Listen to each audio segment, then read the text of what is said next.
بسم اللہ الرحمن الرحیم الحمدللہ والصلاة والسلام علی رسول اللہ صلی اللہ علیہ وسلم وعلی آلہ وصحبہ اجمعین وبعد۔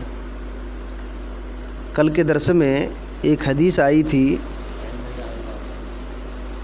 جس کا ایک حصہ تھا کہ مجتمع قوم فی بیت من بیوت اللہ یتلون کتاب اللہ ویتدارسونہ بینہم الا نزلت علیہم السکینہ وغشیتہم الرحمہ وحفتہم الملائکہ۔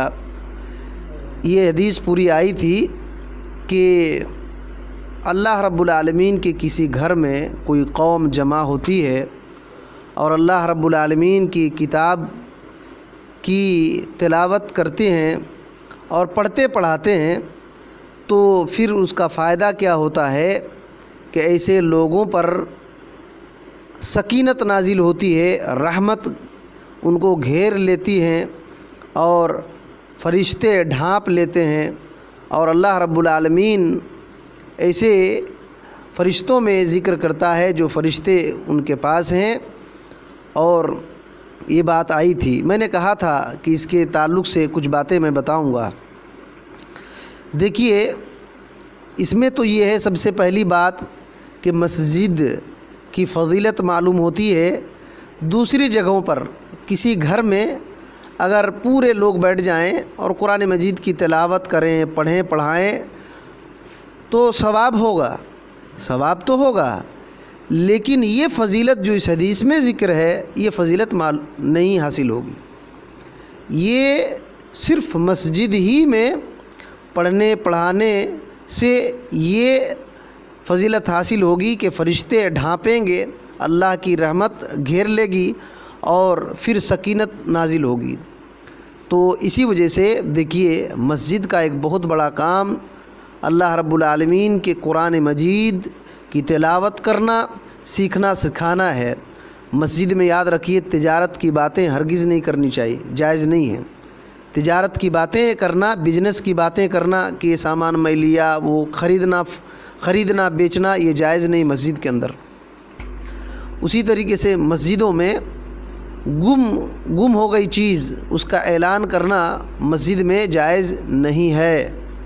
مسجد میں کوئی چیز اگر کوئی کہیں کھو گئی، گم ہو گئی، تو مسجد میں اس کا اعلان جائز نہیں۔ نبی کریم صلی اللہ علیہ وسلم نے یہ جب اعلان کیا گیا مسجد میں کسی گم ہوئی چیز کا، تو آپ صلی اللہ علیہ وسلم نے کہا کہ نہ ملے۔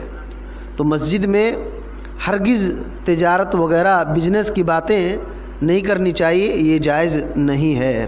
اچھا، اس میں بات ہے کہ اللہ تعالیٰ کے گھروں میں سے کسی گھر میں اللہ کی کتاب کو تلاوت کرے، پڑھے اور پڑھائے۔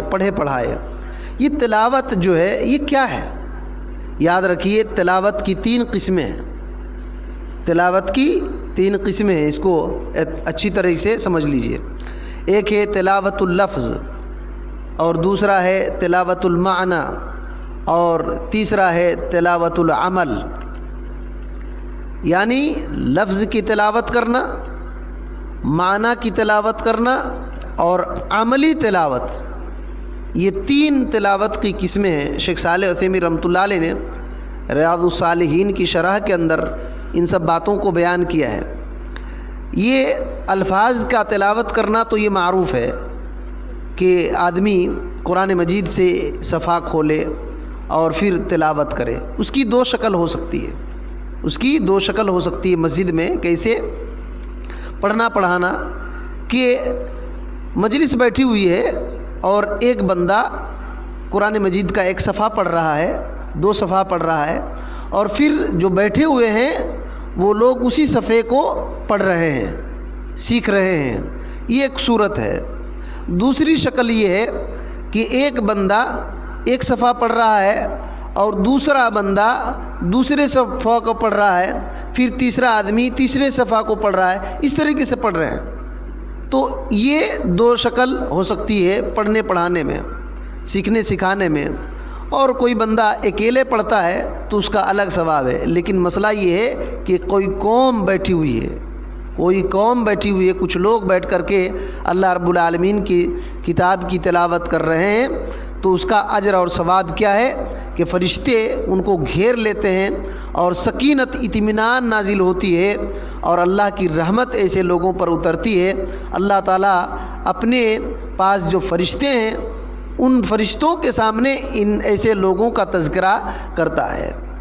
تو یہ بات ہے۔ ایک یہاں اور ایک بات میں بتانا چاہوں گا، بہت سارے لوگ کیا کرتے ہیں، قرآن پڑھنا جانتے ہی نہیں، ٹھیک ہے، قرآن پڑھنا نہیں جانتے ہیں تو کیا کرتے ہیں، قرآن کھول کر کے ایسے انگلی پھیرتے ہیں، ایسے انگلی پھیرتے ہیں۔ وہ قرآن پڑھنا نہیں ہے۔ پڑھنا اسی کو کہتے ہیں جب زبان میں حرکت آئے۔ بات سمجھ میں آ رہی ہے؟ اسی وقت پڑھنا کہیں گے جب زبان میں حرکت آئے، ہونٹ ہلے، تو اسی کو پڑھنا کہتے ہیں۔ صرف ایسے انگلی پھیرنا یہ پڑھنا نہیں ہے۔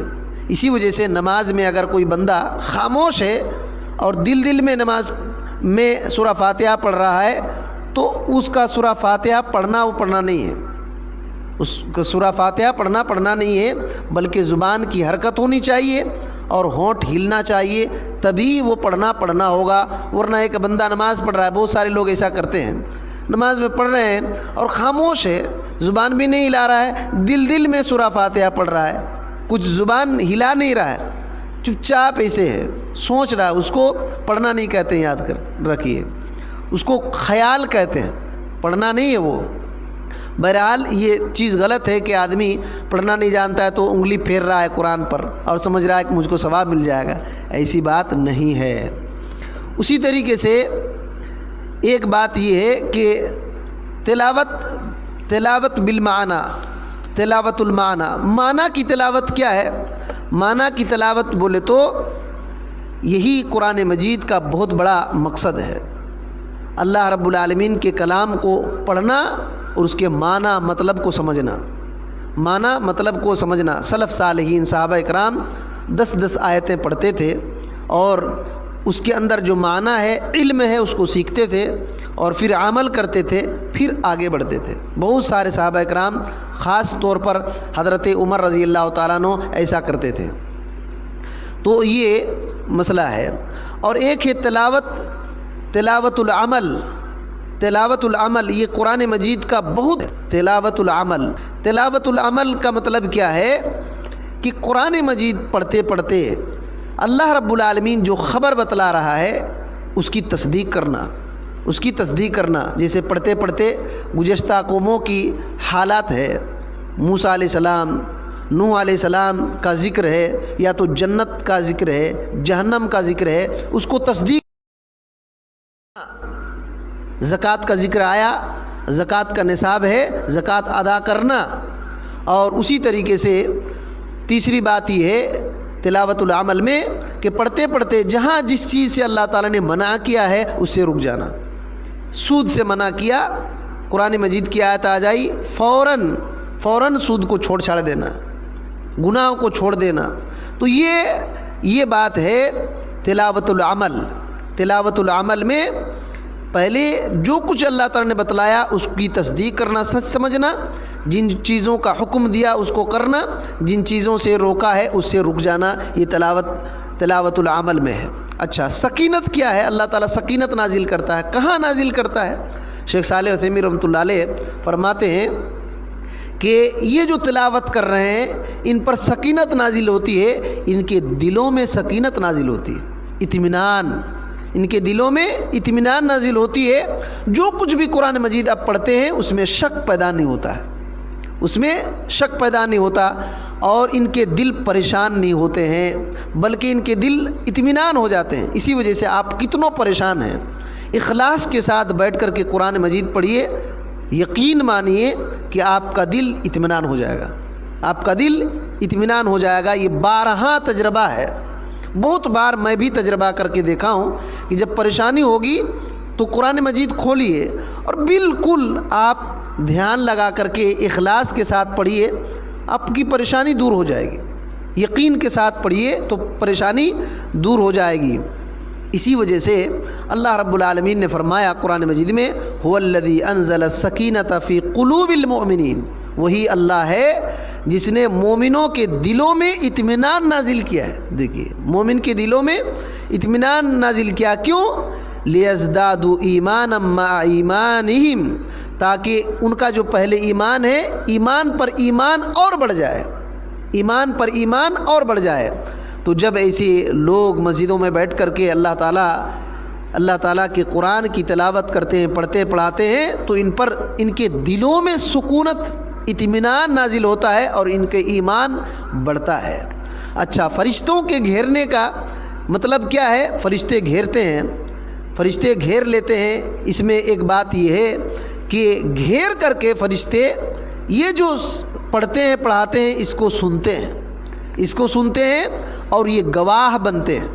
یہ گواہ بنتے ہیں اس ذکر کے، اس مجلس کے، اس ذکر کے اور اس مجلس کے. یہ گواہ بنتے ہیں، اللہ رب العالمین کے پاس گواہی دیتے ہیں کہ ہاں اللہ رب العالمین کچھ ایسے بندے ہیں جو تیرا ذکر کر رہے تھے، تیرے قرآن مجید کی تلاوت کر رہے تھے. تو یہ فرشتے ایسے لوگوں کے لیے گواہ بن جاتے ہیں. اور اللہ رب العالمین ایسے لوگوں کا تذکرہ فرشتوں میں کرتا ہے تو ملائے اعلیٰ میں کرتا ہے، ملائے اعلیٰ میں کرتا ہے. ایک آخری بات، مسلم کی ایک حدیث ہے، حضرت ابو سعید خدری رضی اللہ تعالیٰ عنہ اس حدیث کے راوی ہیں. مسجد میں ایک جماعت بیٹھی ہوئی تھی، حلقہ قرآن مجید کی تلاوت کر رہے تھے، ذکر و اذکار کر رہے تھے. حضرت امیر معاویہ رضی اللہ تعالیٰ عنہ وہاں سے گزرنے لگے تو کہا کہ کیوں بیٹھے ہوئے ہو؟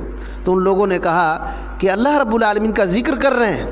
کہا کہ اللہ کی قسم کھاؤ، تو دوسرے کام سے نہیں بیٹھے ہو؟ تو لوگوں نے کہا اللہ کی قسم کھا کر کے کہتے ہیں ہم اللہ رب العالمین کے ذکر ہی کے لیے بیٹھے ہیں، دوسرے کام کے لیے نہیں بیٹھے ہیں.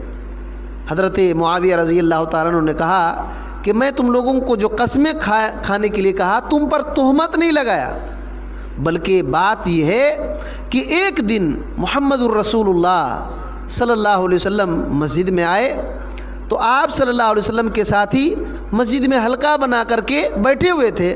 آپ صلی اللہ علیہ وسلم نے پوچھا ما اجلسکم، تم لوگ کیوں بیٹھے ہوئے؟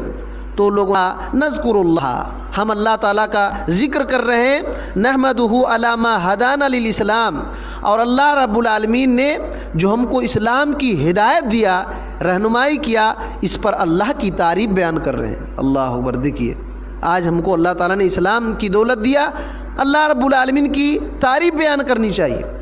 صحابہ کرام نے کہا کہ اللہ تعالیٰ نے ہم کو اسلام کی رہنمائی کیا، ہدایت دیا، اس پر اللہ کی تعریف کر رہے ہیں.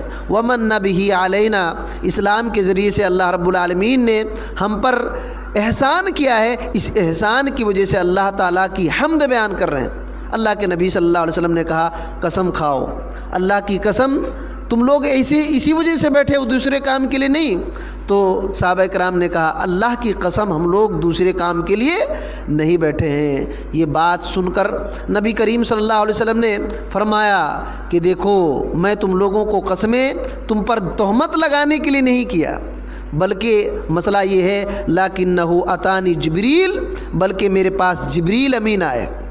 جبریل امین آ کر کے فاخبرنی ان اللہ عز وجل یباہی بکم الملائکہ، مجھ کو حضرت جبریل امین نے آ کر کے یہ خبر دیا کہ تمہارے ذریعے سے اللہ تعالیٰ فرشتوں پر فخر کر رہا ہے، تمہارے ذریعے سے اللہ تعالیٰ فرشتوں پر فخر کر رہا ہے. تم وہ لوگ ہو، دیکھیے تم وہ لوگ ہو، تمہارے ذریعے سے اللہ رب العالمین ملائے اعلیٰ جو فرشتے ہیں ان پر فخر کر رہا ہے کہ دیکھو میرے بندے ہیں جو میرا ذکر کر رہے ہیں، مجھ کو یاد کر رہے ہیں.